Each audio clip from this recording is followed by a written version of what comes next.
Tem um filme da Pixar, Disney Pixar, que eu acho muito interessante, que é o filme Carros. Quem já viu esse filme?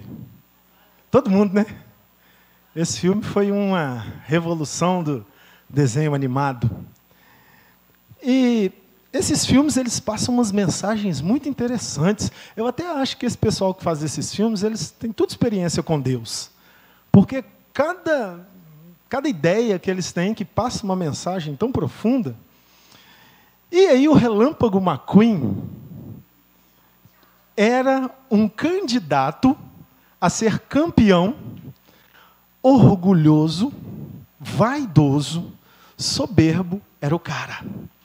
E ele, no meio de muitas vitórias, está sendo levado para a corrida da sua carreira.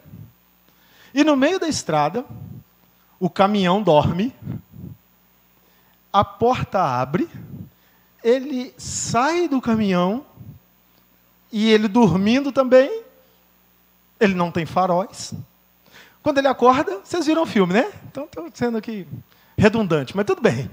Quando ele acorda, ele está perdido. E ele tenta achar o caminhão e entra em um desvio. E o desvio dele, está ali a imagem, capturada pelo pastor Alisson ali. Ele cai no meio de um deserto, onde a rota 66 passava. E que deixou de ser usada, porque construíram estradas mais modernas. Mas ele é levado para o meio daquela rota, e ele entra ali muito vaidoso, muito soberbo, desfazendo de todos os carros que estão ali naquele meio. E naquele desvio, ele é muito tratado.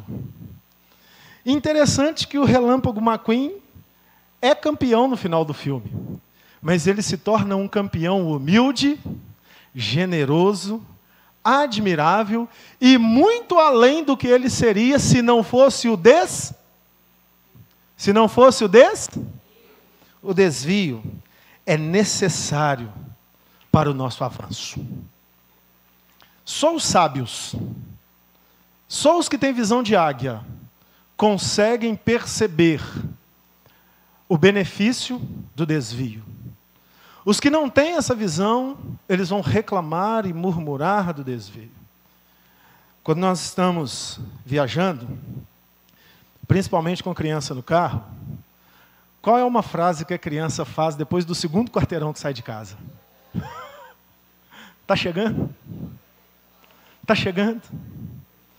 E a gente às vezes tem que viajar 10, 11 horas. E ouvir, está chegando? Já chegou? Por quê? Porque a criança não sabe o benefício da rota. Ela é imediatista. Ela quer chegar para ver a vovó, ela quer chegar para passear, ela quer chegar para desfrutar. Mas ela não tem paciência de ficar dentro do carro, dentro do ônibus, dentro do avião, seja o que for, esperando. Criança, imaturo, não sabe o benefício. E quando nós estamos no meio de uma viagem, então vemos uma plaquinha de desvio. Dia desses caiu a estrada aqui na 101, né, indo para Linhares. E eu fiquei assustado quando eu vi o tamanho do desvio para chegar em Linhares, 220 quilômetros. Eu estava precisando ir no negócio lá em Linhares, eu desisti. Eu vou rodar 220 quilômetros para chegar no destino que eu ando com 100 e poucos. Sem chance, não fui. Por quê? O desvio, ele faz com que nós tenhamos que investir um tempo que nós não imaginamos que investiria. Mas quando nós percebemos a essência, nós entendemos o valor. E eu estou ilustrando aqui, introduzindo com desvios de rota humana, física e até mesmo de entretenimento, que nos dão lições muito claras, mas eu quero abordar essencialmente os desvios que cada um de nós precisa fazer na sua vida espiritual. Na sua vida como um todo. E nenhum de nós quer esses desvios. Mas hoje nós vamos entender o benefício deles. E eu tenho certeza que, ao entender o benefício, você vai ficar em paz no desvio que você está. Porque certamente todos nós estamos passando por algum desvio na nossa rota. Amém? Abraão era um homem normal. Abraão é um personagem que aparece na história bíblica sem muitos requintes. Como que Abraão aparece? Filho de Terá, vivendo em Ur dos Caldeus, e Deus aparece para ele, e lá no capítulo 12, versículo 1, sem rodeios, diz: Ora, o Senhor disse a Abraão: sai da tua terra, da tua parentela e da casa de teu pai, para a terra que eu te mostrarei. Simples assim. Nós não vemos na introdução da história bíblica de Abraão nenhum requinte. Ele era um homem comum. A história, não a teologia, a história antropológica, arqueológica, até fala que Abraão trabalhava vendendo ídolos na loja do seu pai Terá. E é algo assim, muito pertinente. Na pesquisa antropológica da vida de Abraão, a gente entende que isso é pertinente. Ele era um vendedor de imagens, ele vivia no meio de um povo idólatra, e ele, um povo cheio de religiosidades, e ele estava ali. E Deus apareceu para Abraão. Às vezes eu fico me perguntando, para Abraão até aqui, às vezes eu fico me perguntando o que Abraão tinha que os outros não tinham? Por que Deus chegou nele? Quando Deus podia chegar em milhares, mas Deus chegou nele. Ele nem era israelita, porque nem Israel existia. Deus estava usando ele para lançar o projeto de Israel, que não se executaria nele, mas passaria ele, passaria o filho Isaque, e no neto Jacó começaria a família que seria Israel. Então Abraão é um fundamento, mas uma pessoa simples, comum. Abraão, quando Deus apareceu para ele, tinha 75 anos de idade. E tem gente com 40 se achando velho, né? Deus vai fazer na minha vida, já estou com 40 anos, já estou com 50, Quero te dar uma boa notícia. Abraão tinha 7,5 quando Deus começou o projeto na vida dele. Sai da tua terra. Abraão já era casado, Abraão já tinha patrimônio, já tinha servos, já tinha servas. Abraão estava estabelecido e seguia uma rota humana, com resultados de uma vida bem acomodada nos planos humanos. E Deus empurrou Abraão da sua 101 duplicada, 4 pistas de um lado, 4 pistas do outro, o melhor de tudo, sem pedágio. Abraão era herdeiro de uma fortuna incalculável de Terá, seu pai, que tinha fundado uma cidade. A cidade de Ur dos Caldeus foi fundada por ele. Ele estava saindo, indo para Canaã, então ele parou num lugar onde era um vilarejo, só que ele tinha muito dinheiro. E o filho dele morreu, o filho Arã morreu, e aí ele funda a cidade, ali Abraão está com ele, vida resolvida. Já tinha um patrimônio, e além do patrimônio que ele já tinha um patrimônio de uma cidade que ele ia herdar do seu pai, ele era o primogênito. Não ia ter problema para Abraão, ó, suave na nave. Deus empurra ele para um desvio. Onde é o desvio? Não sei. Uma terra que eu te mostrarei. Sabe por que Deus mandou Abraão para um desvio? Para realizar nele o plano de Deus. A sequência diz o seguinte, versículos 2 a 4. E far-te-ei uma grande nação, te abençoarei, engrandecerei o teu nome, tu serás uma bênção, abençoarei os que te abençoarem, e amaldiçoarei os que te amaldiçoarem. Em ti serão benditas todas as famílias da terra. Assim partiu Abraão, como o Senhor lhe tinha dito, e foi Ló com ele, e era Abraão da idade de 75 anos, quando saiu de Harã. O que Deus viu em Abraão para propor a ele um desvio de sua rota, um coração que tinha capacidade de ouvir e obedecer a Deus. Isso que Deus achou em Abraão. Igreja, Deus continua tendo muitos sonhos para realizar nessa terra. Agora, onde estão os corações dispostos a ouvir os sonhos de Deus? A gente canta, os sonhos de Deus são maiores que os meus. Lindo, né? Só que para que o sonho de Deus se realize em nós, nós temos que abrir mão do nosso, para que o dele ocupe o lugar do nosso. E não há nada mais difícil para um ser humano do que abrir mão do que é seu próprio. Porque nós queremos realizar o nosso projeto com a bênção de Deus. Essa é a rota errada. A rota certa é deixar que Deus realize o projeto dele através de nós. E aí nós começamos a entender o benefício do desvio. Outro personagem bíblico que foi amputado da sua rota. Abraão foi empurrado para um desvio. José foi amputado da sua rota. Perdeu um pedaço dele mesmo. José, diferente de Abraão, aparece na história bíblica de uma forma mais requintada. José era o filho amado de Jacó, neto de Abraão, onde Deus já começou a executar o seu plano para trazer o seu povo para a terra.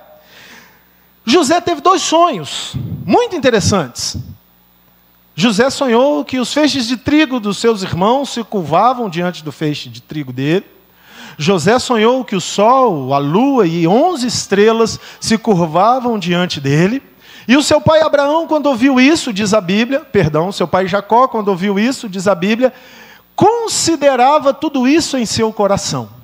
Os irmãos ficaram com raiva, mas o pai considerava, ou seja, o pai discerniu que Deus estava anunciando para ele quem seria o líder, depois que ele morresse, da família, que seria o povo de Deus.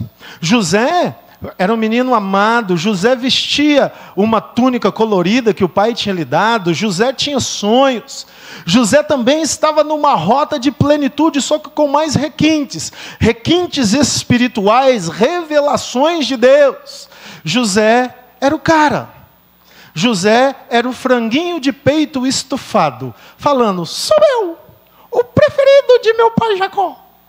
Porque a voz não devia ter nem engrossado ainda. Abraão, Deus usou com 75 anos. José não tinha nem 17. Quando Deus o chama. Então, ele estava cercado de plenitudes. Mas, de repente, uma tragédia. Ele vai observar o trabalho dos seus irmãos no campo para contar e dar relatórios ao seu pai. E os irmãos pegam José e dizem a categórica frase, lancemos ele em um buraco e vejamos em que lhe darão os seus sonhos. Se o diabo tentar matar o projeto de Deus na sua vida, ele vai conseguir só uma coisa, contribuir para que você vá mais longe do que você imaginou. Porque até o diabo é um servo de Deus. Para quem anda no caminho de Deus com disposição para viver o propósito de vida, pode ter certeza, o diabo só vai contribuir com o plano de Deus na sua vida. Mas vamos ter que passar por um processo. Apegados, firmados, estabelecidos no nosso Deus. José então é lançado na cova, no buraco. Vem uma caravana de ismaelitas descendo para o Egito, e os seus irmãos negociam e o vendem. E aquele que até agora era um menininho mimado, que vestia roupa de grifes, passou a ser mais um corpo negociado no mercado de escravos. E eles olhavam os escravos do Egito como olham os cavalos, olhavam os dentes, viam os músculos, viam se estava tudo bem para poderem comprar. José degrada de sua posição social, emocional, física, psicológica e espiritual, do alto da montanha para o fundo do poço, e um desvio radical. E cai como escravo. E um homem comum lá do mercado vem e compra José. E no desvio de José, Egito, José se viu sem opção de retorno. Não tinha como voltar. Estava a quilômetros de distância, não sabia nem a direção que estava. Conhecia o Egito só de ouvir falar, e agora era um escravo, compro e pago pelo capitão da guarda do faraó, o homem militarmente mais poderoso do Egito. Não tinha jeito de fugir. E o que José faz? na casa de Potifar, ele foi um escravo excelente. José foi sendo moldado no projeto de Deus, dentro do seu desvio. Ele parou de reclamar, ele parou de chorar. Talvez chorava de noite, no silêncio do seu quarto, mas de manhã, na hora de trabalhar, ele dava o seu melhor. E ele foi tão bom na casa de Potifar, que Potifar chegou para ele e falou: eu te entrego minha casa, te entrego meu dinheiro, te entrego tudo, só não te entrego minha mulher. E José honrou a palavra do seu dono, e ali foi administrador da casa. Mas, dentro da casa de Potifar, José é empurrado para um outro desvio. Mais profundo ainda do que ele estava como escravo. A mulher de Potifar, a Bíblia não diz o nome dela, mas eu chamo ela de Potifera. A mulher devia ser uma fera. Ela põe os olhos em José e fala: eu quero você como homem. Ele disse: não, o meu Senhor me deu tudo, me privou você. Afasta-te de mim, Satanás. Isso aí é uma criança, grifos do autor. E ela começa a tentar seduzir, e rodar, e um dia José está ali trabalhando dentro da casa, olhando se está tudo bem, e ela vem e agarra ele. E ele sai correndo dela. Só um homem cheio do Espírito Santo, na força do Senhor, solteiro, na flor da juventude, vai correr de uma coroa. Se fosse hoje, a mais... com lanternagem e pintura que poderia ter. Todos os recursos da beleza do Egito ela devia ter. E José, por quê? O compromisso dele era com Deus. O desvio nos quebranta. O desvio nos coloca no nosso lugar e coloca Deus no lugar dele na nossa vida. O desvio tira de nós o orgulho, o desvio tira de nós a soberba, o desvio tira de nós a vontade de pecar, o desvio nos faz de candidatos a campeões orgulhosos, para mais que vencedores, humildes e cheios do Espírito Santo. Aplauda ao Senhor. Aleluia. Mas José, por fugir dela, cai num desvio mais profundo. Outro dia eu preguei a mensagem de cair para cima. E aqui, José só está caindo para baixo. Outra queda.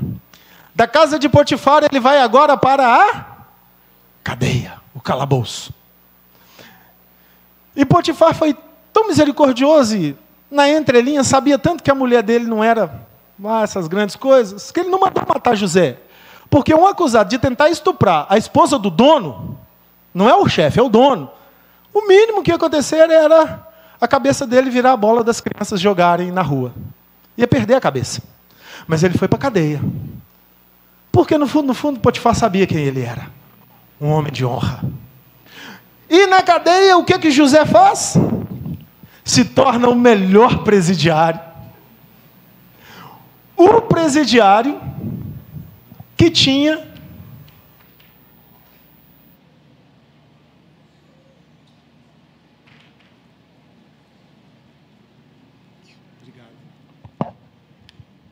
a chave da cadeia. Se tornou o administrador da cadeia. Se tornou o organizador do espaço, limpou, ajustou, arrumou.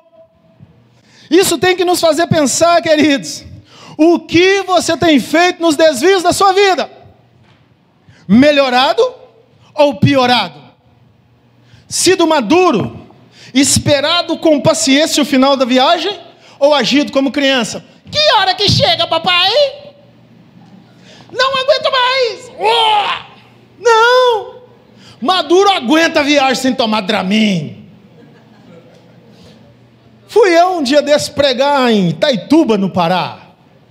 Viajei de avião, 8 horas. De avião. Pingando, Vitória, São Paulo, Brasília, Santarém. 8 horas de avião. É muito chão, gente. Deve dar para chegar quase nos Estados Unidos, se for um voo direto. Chego eu 2 horas da manhã. Não, esse dia eu saí mais cedo. Cheguei 8 horas da noite em Santarém. E o irmão que tinha me chamado para pregar lá falou assim: pode vir de ônibus para Itaituba, porque melhoraram a Transamazônica. Eu nunca tinha ido de ônibus, porque a estrada não dava para andar, eu só ia de lancha. 10 horas de lancha no Rio, Tapajós. Então eu já sabia que eu ia ter que viajar mais 10 horas de lancha. Mas ele falou para eu ir de ônibus, eu falei, opa, vou economizar, vou aqui de madrugada, pego o ônibus das 9 horas, no amanhecer do dia, eu estou lá em Itaituba. Ele esqueceu de falar que dos 450 quilômetros da Transamazônica, só tinha recapeado 150. Os outros 300 estavam estrada de terra. O que acontece na Amazônia com estrada de terra quando chove? Estou eu dentro do ônibus indo para Itaituba, na estrada de asfalto. Entrou estrada de terra. Quando entrou a estrada de terra, gente, não estou falando para exagerar. Eu olhei pela janela, eu vi o céu fechado. Eu cantei, que se abra o céu. Mas Deus não me ouviu. Começou a chover. Começou a chover, Adriano. As carretas começaram a parar. Meia-noite, meu ônibus parou. O motorista desligou o ar-condicionado no meio da selva amazônica, porque a estrada passa no meio de uma reserva de 350 quilômetros. E chegou e falou assim, pessoal, só vai tracionar quando o chão secar. Os paraenses já sabem. Um virou para o lado, colocou a cobertinha, já começaram. E eu fiquei desesperado. Eu olhava para o lado todo escuro, eu olhava para o celular sem sinal. Eu falei, meu Deus. Aí cheguei para o motorista, falei, motorista, deixa eu dar uma orada aqui. Ele falou, você é crente? Eu falei, sou. Pode orar. Eu falei, pessoal, vamos orar. Fiz uma revolução no ônibus, todo mundo orou. O ônibus não saiu do lugar. Aí, como se não bastasse, eu falei, tem homem de fé aí, vamos empurrar o ônibus. Meu Deus do céu, desci no meio da lama, meti a mão no ônibus, e nós, daquele monte de homem, foram empolgados por mim, sou influenciador, né, gente? Sou 7. O ônibus não saiu do lugar. Mesmo se saísse, tinha um monte de carreta na frente, como é que ia passar? Resultado da conta, de meia-noite às 6 da manhã, ficamos atolados. 6 da manhã o chão começou a secar, a chuva já tinha parado, aí saiu uma carreta, aí saiu outra carreta. Eu cheguei lá em Itaituba, 4 horas da tarde, eu ia pregar 7 horas da noite, eu tinha saído 6:30 da manhã do dia anterior de casa. Que desvio. E os irmãos lá da Assembleia de Deus de Itaituba foi tão legal que nem atrasou o culto, 7:30 eu tinha que estar lá pregando. Morto, destruído. Passei os maiores apuros da minha vida, fiz até um vídeo aí, as pontes lá, meu Deus. Só que quando a gente tem um propósito, a gente não desiste por causa do desvio, a gente foca na missão.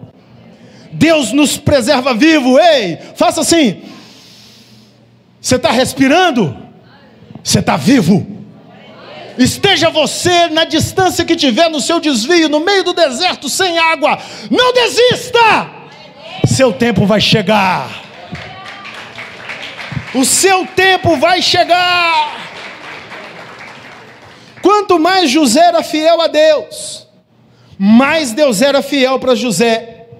Deus estava com José no desvio, mas, contudo, todavia, Deus não tirou o desvio de José. 13 anos depois. 13 anos depois. 13 anos depois. Vem cá, Harrison. Vem cá, Estevão. Rápido, Estevão. Rápido. Fica aqui na frente. Vira para lá. Você está na casa dos 30, né? Não precisa ser certinho, não. Você está na casa dos 15, né? 16. Aqui, ó. Guardadas as proporções, pouquinho diferença. José entrando no desvio.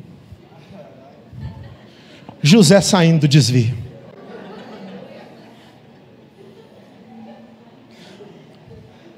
Isso é a realidade da vida. Vai, pode sentar. José entrando no desvio. 13 anos depois, foi embora a adolescência, jogando bola com os colegas, jogando joguinho no celular, soltando pipa, nadando na lagoa, na piscina, na praia, comendo sanduíche no Burger King. Não teve. Namorando as menininhas com santidade. Zap, celular, carrinho do papai, motinha, para passear, fez 18 anos, tirou carteira. Não teve.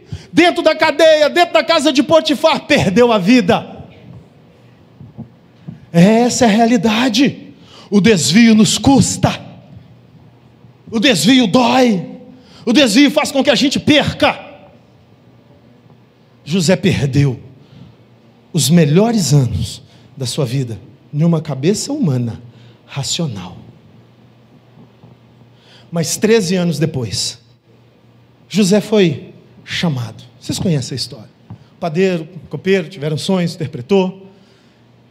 E aí Faraó teve um sonho. E quando Faraó teve um sonho, 13 anos depois de José estar sofrendo, ele foi chamado à presença do Faraó. Sem imaginar. Estava lá na cadeia, acostumado com a cadeia. Por quê? O deserto nos molda. Não reclamava mais. Já tinha cicatrizado a dor da ferida de saudade do pai, da mãe. Já tinha acostumado a viver com um povo totalmente diferente da cultura dele. A cultura dele era cabeluda, aquele povo era careca. Até o cabelo de José foi embora. Para um hebreu raspar a cabeça e a barba é mais doído que para um adolescente brasileiro viver sem celular. Muito mais. Até o cabelo foi embora. Entenda uma coisa. Não queira segurar nada não. Você está no desvio, você está no deserto. Segura não, deixa embora. Deus vai te dar força para suportar. Com uma esperança. A restituição nunca é menor que a perca. A restituição nunca é menor que a perca. Tem uma restituição para você. 13 anos depois, ele estava no lugar certo, na hora certa, para ser colocado como governador do Egito. Só que para estar lá, ele perdeu tudo. Tudo. Ele teve que se reinventar e reinventar e reinventar. Não foi só um desvio, foi um, foi outro, foi outro, foi outro.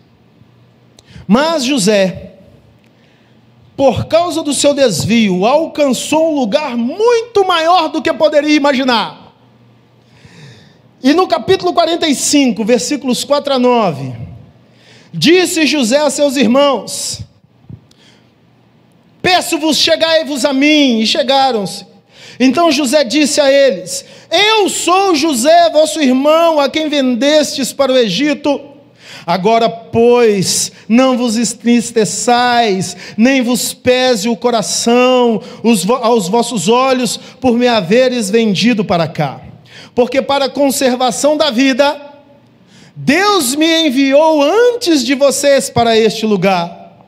Porque já houve 2 anos de fome, 2 anos e meio de fome no meio da terra, e ainda restam 5 anos em que não haverá lavoura nem cega, pelo que Deus me enviou antes de vocês, para conservar vossa sucessão na terra, e para vos guardar em vida, por um grande livramento. Assim não fostes vós que me enviastes para cá, toda a terra do Egito, senão Deus, não foste vós que me enviastes para cá, senão Deus, quem me tem posto por pai de Faraó, e por senhor de toda a sua casa, como regente em toda a terra do Egito.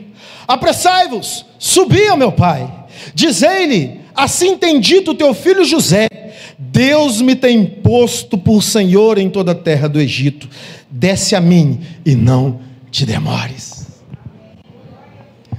O discernimento do sonho dele é que ele seria o herdeiro da liderança de uma família.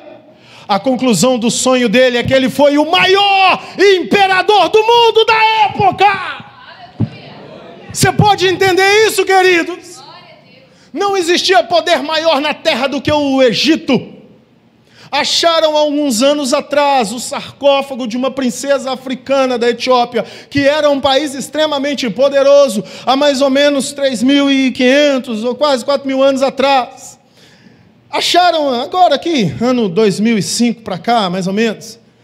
E no sarcófago daquela princesa africana estava escrito: sou enterrada com todas as minhas joias, porque ele, o homem mais poderoso da terra, Zafenate Paneia, não quis me vender cereais no Egito. De nada adianta meu rubi, meus diamantes, meu tesouro. Levo-os comigo para o túmulo, porque entre poder e dinheiro, o poder vale mais. Sabe o valor dos diamantes que acharam na tumba dessa princesa? Na casa de, pasmem, 800 milhões de dólares.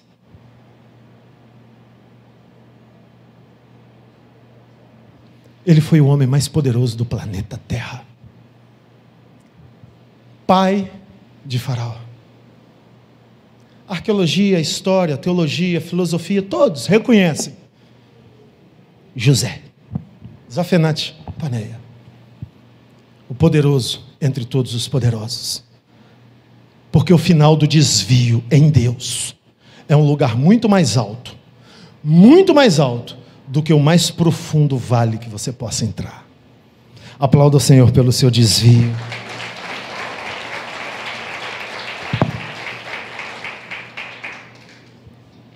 Observa como é que a nossa percepção muda quando nós olhamos a vida à luz da palavra de Deus. Mas José não saiu do desvio. O relâmpago McQueen até voltou para a rota dele. Mas José morreu no desvio. José ansiava por Canaã. José nasceu ouvindo a promessa. Desde seu avô Abraão, que saiu de Ur dos Caldeus para ir para Canaã. Seu bisavô Terá, que saiu para ir para Canaã. Ele ansiava com Canaã, de bisavô, avô, pai. Ele sabia que tinha uma promessa, ele ouvia as histórias. A semente estava dentro dele. Mas ele precisou morrer no desvio para que uma geração entrasse em Canaã. Morreu bem, feliz, realizado, teve filhos, constituiu família, mas não esqueceu da promessa. Capítulo 50, versículos 54 a 26. E José fez que os filhos de Israel lhe prestassem um juramento, dizendo-lhes: quando Deus intervir em favor de vocês, levem os meus ossos daqui. Morreu José com a idade de 110 anos. E depois de embalsamado, foi colocado num sarcófago no Egito.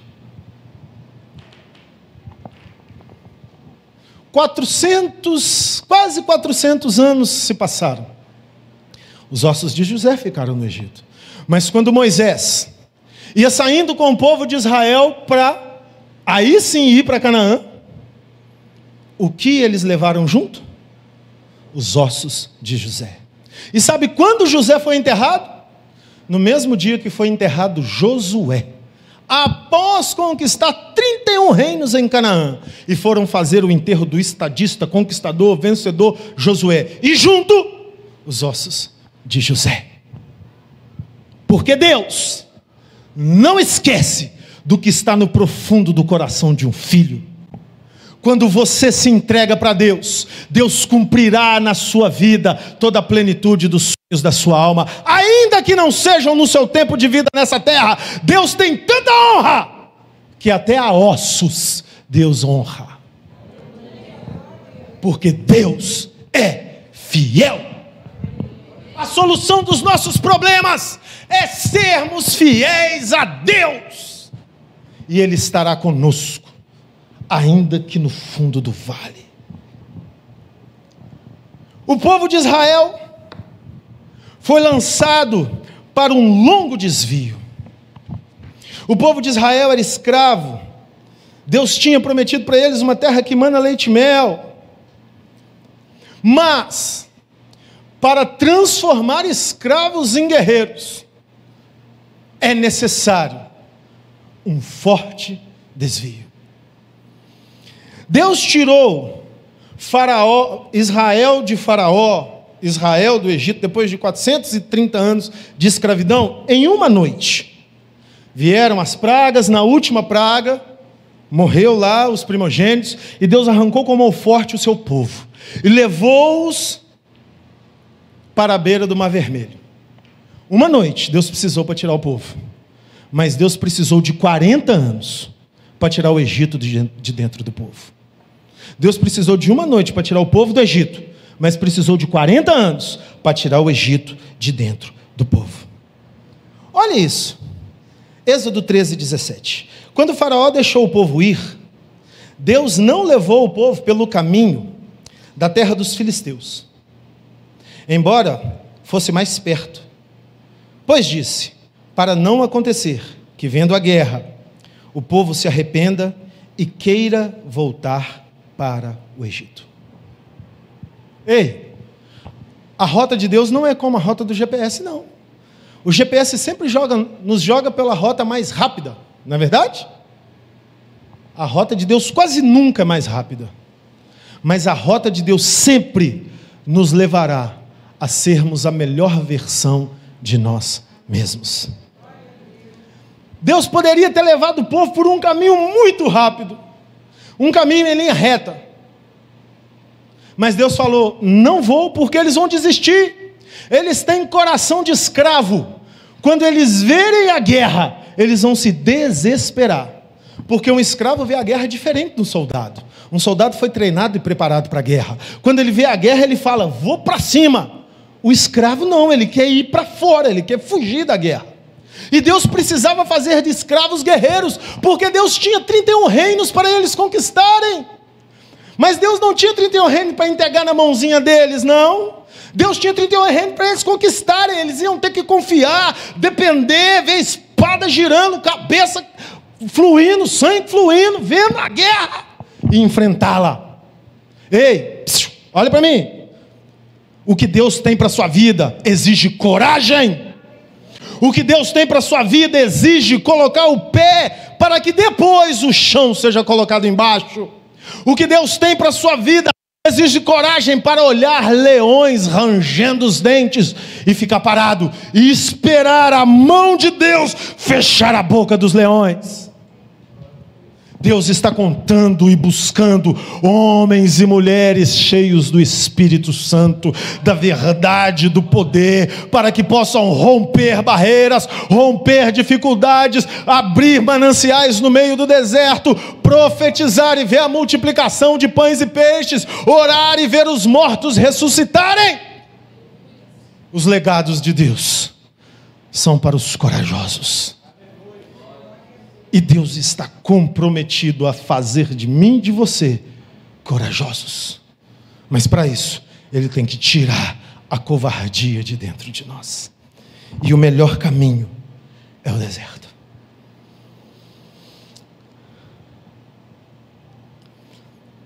Olha o que diz aqui em Deuteronômio, capítulo 1, versículos 2 e 3. Às vezes as pessoas ficam questionando quantos dias gastaria a viagem do Mar Vermelho à Terra Prometida, e ficam se fazendo um monte de cálculos. Legal os esforços, mas a Bíblia já fala a matemática certinha. Jornada de 11 dias, repita comigo, 11 dias. A desde o Horebe, pelo caminho da montanha Seir até Cades Barneia. Isso aqui, volta o versículo, por favor, é uma localização exata de GPS. Sabe quando você manda no seu celular localização em tempo real? Isso não é criação da modernidade, isso é criação da Bíblia. Aqui, ó, localização em tempo real. Desde Horebe, pelo caminho da montanha de Seir até Cades Barneia. Horebe foi o monte onde Deus falou-lhe com Moisés, deu as instruções para o povo quando eles estavam saindo do Egito. Eles atravessaram o Mar Vermelho e pararam em Horebe. Tinha uma montanha na frente, Seir. Passando por aquela montanha, até chegar a Cades Barneia. O que é Cades Barneia, gente? O lugar onde tem as palmeiras e águas, aonde os espias foram olhar a terra prometida. A divisa da terra prometida. A divisa certinho. A terceira ponte entre o deserto e o Egito. E Canaã. Dava para ver lá do outro lado da terra prometida. Eles foram olhar. O caminho eram 11 dias. Localização em tempo real. Versículo 3. Sucedeu que no ano 40º, no primeiro dia do 11º mês, falou Moisés aos filhos de Israel, segundo tudo que o Senhor lhe mandara a respeito deles. Depois que feriu a Seom, rei dos amorreus, que habitava em Hesbom, e Og, rei de Bazom, que habitava em Astarote, em Edrei. Outra localização em tempo real. 40 anos depois da saída, eles tinham vencido Og, eles tinham vencido Astarote, e eles estavam entrando na terra prometida. E ali, antes de Moisés morrer, subir para o monte Sinai e morrer, ele deu instruções ao povo. Então, o que o texto aqui de Deuteronômio está dizendo? São 11 dias de viagem. Mas Moisés só deu instrução para eles entrarem 40 anos depois. O que isso me responde? A distância do Egito, da beira do Mar Vermelho, depois da travessia, até a entrada da Terra Prometida, são 11 dias. Em quilômetros, 300 quilômetros. Mas o povo precisou de 40 anos para entrar na Terra da Promessa. Por quê? Porque Deus mandou eles para esse desvio. E no meio desse desvio, Deus ficou colocando outros desvios, outras direções, e eles ficaram rodando no deserto. 3 milhões de pessoas, e uma geração inteira teve que morrer, porque não dava para aproveitar o coração deles, era escravo, tinha que ir escravo para a sepultura. E outra geração nasceu, aonde Deus conseguiu implantar o coração de conquistadores neles. O desvio é necessário para tirar a escravidão de dentro de nós. Deserto é um lugar onde temos dependência total de Deus. Deserto não tem nada, é só Deus. Deserto é aquele lugar que a provisão não chega do jeito que você quer. Você faz conta óbvia para Deus. Deus, se o Senhor mandar 10 reais, eu resolvo o problema. E os 10 reais não vêm. Deus, se eu fizer tal negócio que eu já fiz 200 vezes na minha vida, eu resolvo tal problema. E o negócio não acontece. Deus, se for assim, esse problema no meu casamento acaba. E o problema está lá. Deus, se for assim, esse problema no meu físico acaba. E o problema está lá. Deus, se o problema... E o problema está lá. E o problema está lá. Deserto, a dor aumenta, a perda é real. Deserto, não há leite e mel. Deserto é onde aprendemos a amar a Deus pelo que Ele é, não pelo que Ele nos dá. Deserto é o lugar que os sonhos não se realizam. Deserto é o lugar onde a gente não vê nada nascendo. Deserto é o outono, é o inverno. Deserto é a sequia. Deserto é a frustração, deserto é a tristeza. No deserto, a peneira roda. E quem ama a Deus diz: Deus, se o Senhor fizer, o Senhor é Deus. Se o Senhor não fizer, o Senhor continua sendo Deus. Eu te amo. Deserto é lugar de maturidade. Quando convertemos, acho que todo mundo que se converteu assim, viveu aquele impacto da conversão, experimentou isso. Você quer orar toda hora. Você coloca um louvor, você chora. Você lê um versículo, é maravilha. Você quer estar na igreja toda hora, fazendo tudo. Tudo que estiver acontecendo, as suas orações parece que sobem como um foguete. Sabe o que é isso? Quando a Ana Vitória era pequenininha, ela pedalava na bicicleta e ficava atrás segurando o banco. Ela e a Alice. As costas doíam, ela está lá pedalando. O papai está segurando ali. Só que chega uma hora, o que o papai faz? Solta o banco. E aí a criança pedala, na hora que ela olha para trás, cai no chão. Quem quer ensinar a criança a andar de bicicleta tem que aguentar ver a criança caindo, né? Teve um episódio com a Ana Vitória, que a gente estava em Itapuã, e eu soltei a bicicleta. E tinha uma placa no meio do calçadão, um calçadão lá para um lado, para o outro, e uma placa, fininha a placa. Ela percebeu que eu não estava segurando, ela foi e bateu na placa. O pneu era mais largo que a placa. Bateu nela, que doeu a minha alma. Por quê? Na imaturidade, Deus nos dá algumas coisas prontas. Mas Ele quer que amadureçamos, Ele quer que cresçamos. Então é natural no deserto você não ter vontade de orar, você não chorar nos louvores, você vir para a igreja quebrando você mesmo. Deus tirou a mão, você está tendo que aprender a pedalar sozinho, está difícil, mas deixa eu te falar uma coisa, Deus está vendo esse momento, e nesse momento do deserto, é onde temos a maior percepção de eu te amo, continuo te amando. Nesses momentos do deserto, a gente olha para nós e vê que somos incapazes de sermos adequados para a vontade de Deus, mas mesmo assim Ele continua nos amando. A nossa relação com Ele está acima do que recebemos. No deserto, nós descobrimos que Deus não precisa de nada para fazer tudo. No deserto, nós descobrimos que Deus não precisa dos nossos triunfos para nos amar, e nem nós precisamos da bênção de Deus para amar ao Senhor. No deserto, a nossa relação com Deus se fortalece. Chamamos erradamente Canaã de Terra Santa. Vemos as cruzadas aí, né? Para a cruzada, caravana, na Terra Santa, Israel, Jerusalém. Não, Jerusalém, Israel, não é Terra Santa, é Terra Prometida, Terra da Conquista. A Bíblia chama de Terra Santa, Êxodo 30, 1 a 5, eu fiz um resumo aqui. Moisés, levando o rebanho para o lado leste do deserto, chegou a Horebe, monte de Deus. Ali o anjo do Senhor lhe apareceu numa chama de fogo, no meio de uma sarça.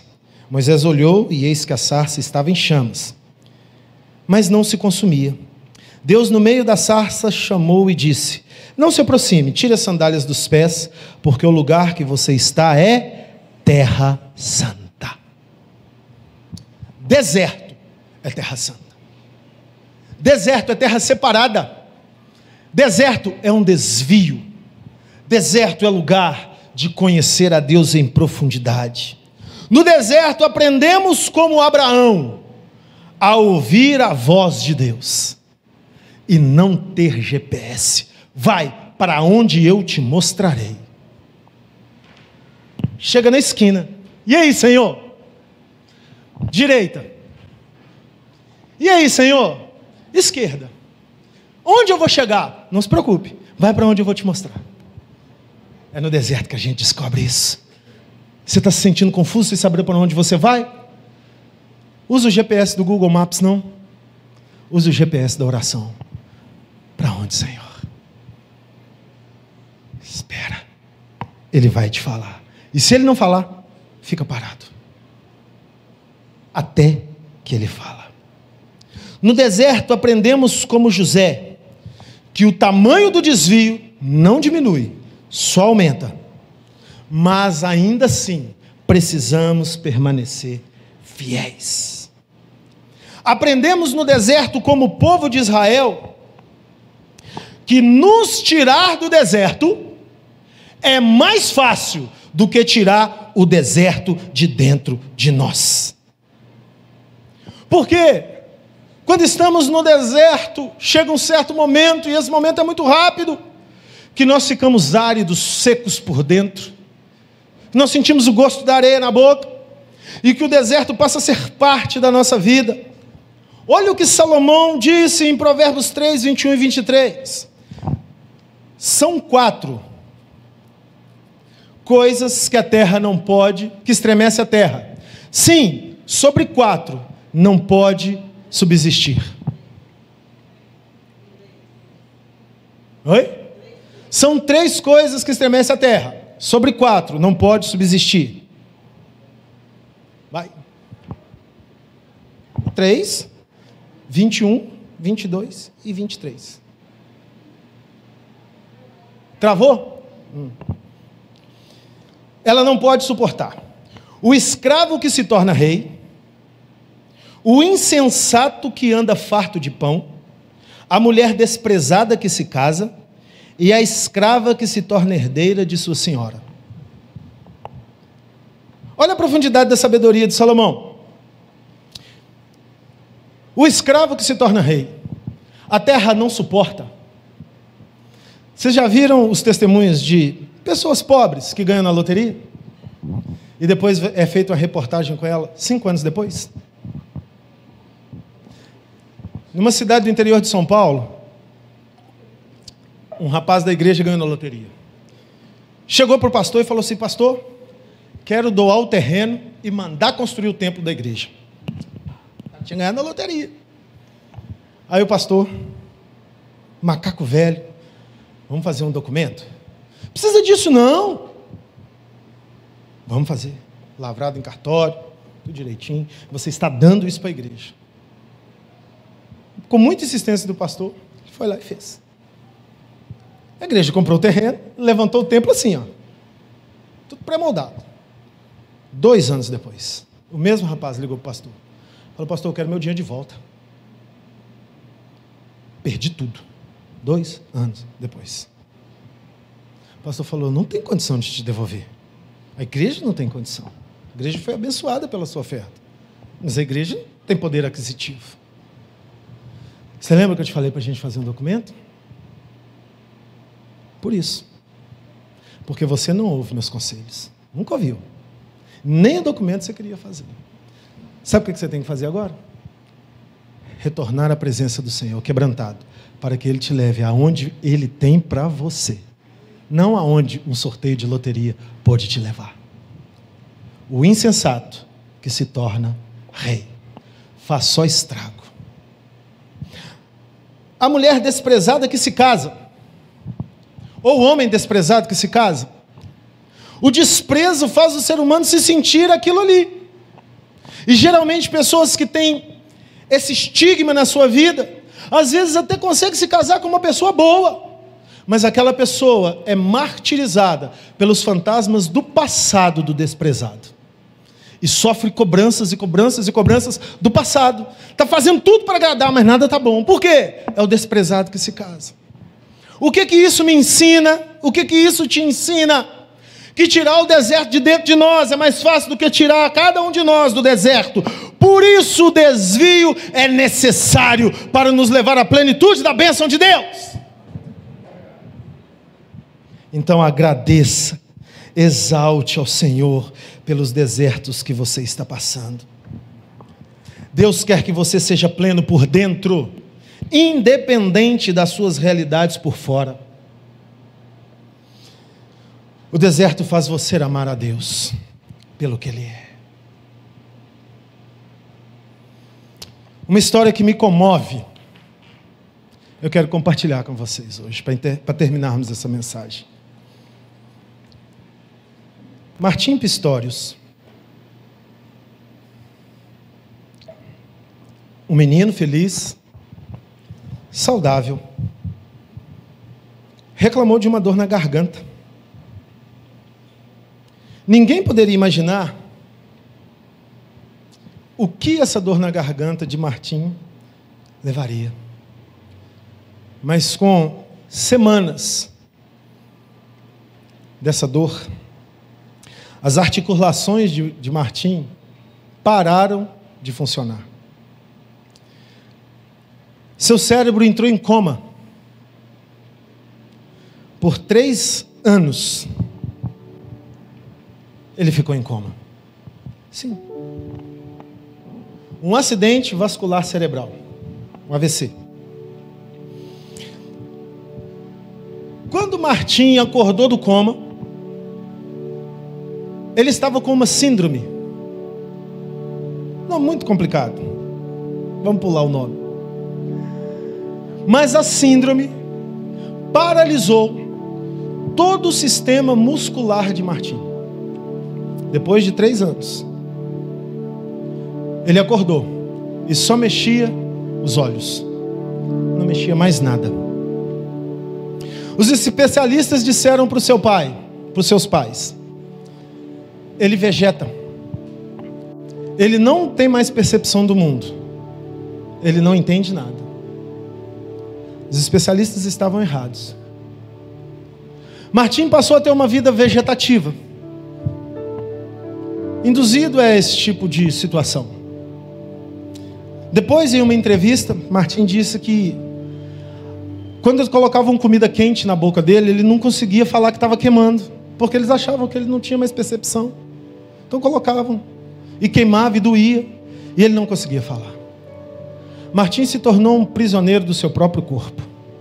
Como eles achavam que ele tinha um retardo mental, eles colocavam ele horas e horas e horas e horas no centro de reabilitação, numa cadeira para tetraplégicos, diante de um televisor com Teletubbies, com Dino, aqueles desenhos bem de criancinha. E ele achava aquilo muito chato, porque ele já era um adolescente. Mas ele ficava lá. Chegou um ponto do pai de Martim fazer uma oração por ele e dizer para ele: filho, eu oro para que você morra, para que acabe o seu sofrimento. Uma frase que nós só podemos entender de um pai falar quando ele vê que o sofrimento do filho é grande demais. Eles achavam que Martim era um fantasma, mas Martim percebia tudo. E o deserto da vida de Martim durava semana após semana, semana após semana. Só uma pessoa acreditava que Martim ainda estava ali: Virna, uma das enfermeiras que cuidava dele. E Virna insistentemente buscava uma solução para a síndrome dele, uma resposta. Os pais, o centro de reabilitação, o hospital, nem procurava mais. Estava lá, vamos ver até quando fica esse fantasma aí. Mas Virna acreditava que ele estava ali. E um dia Virna leu uma reportagem de algo novo tecnológico, que um dispositivo com captura da íris, dos olhos, do movimento globo ocular, fazia a leitura desse movimento, e através de um dispositivo, tipo um controle, a pessoa olhava e conseguia se comunicar com o mundo. E ela chegou e disse para ele: Martim, achei a solução para o seu problema, eu tenho certeza que você vai conseguir fazer esse teste. Movimentou os pais, movimentou a família, movimentou os amigos, e conseguiu no centro neurológico da Universidade de Pretória, nos Estados Unidos, um teste para Martim. E ali aquele neurologista colocou o aparelho diante dele e pediu: localize a bola. E ele olhou no dispositivo tipo um mouse, clicou na tela. Ele reconheceu a bola, ele reconheceu o carro, ele reconheceu o avião, ele reconheceu tudo. Ele está aí! 13 anos depois da síndrome, Martim começou a se comunicar com o mundo através de um controle de videogame. E aí ele começou a se desenvolver. 2 anos depois, comunicando através de um dispositivo eletrônico, só com globo ocular, Martim se matriculou numa faculdade, fez universidade, se casou, abriu uma empresa, recuperou grande parte do movimento do seu corpo. Veja as imagens.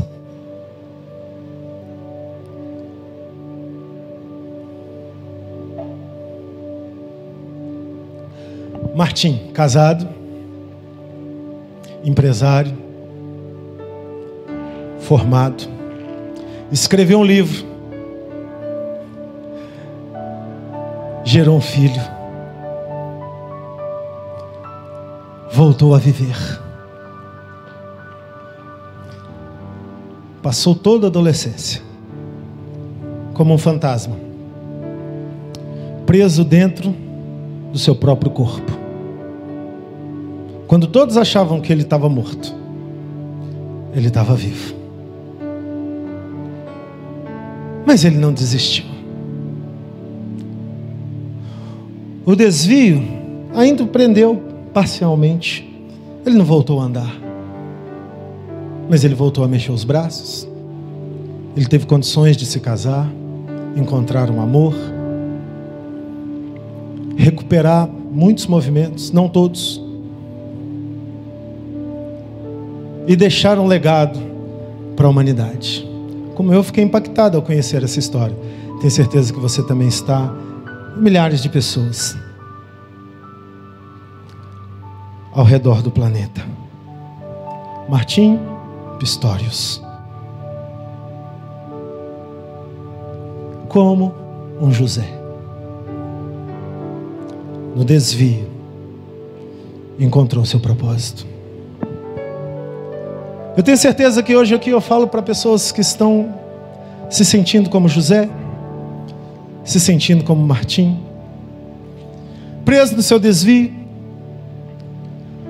gritando: Deus, quando acaba? Quando chega? Qual o final dessa viagem? O que tem para mim nesse deserto? Não aguento mais viver. Não desista da vida. Leia a partir da ótica do céu. Esse deserto é para te levar num lugar que você nunca iria sem ele. Abraão foi o pai da fé.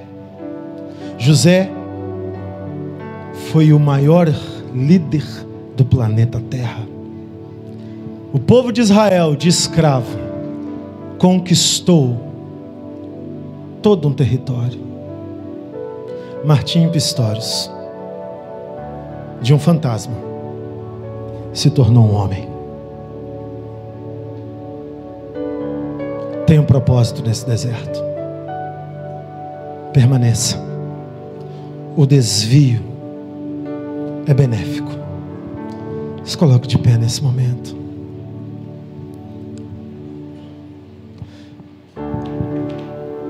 Comece a falar com o Senhor agora.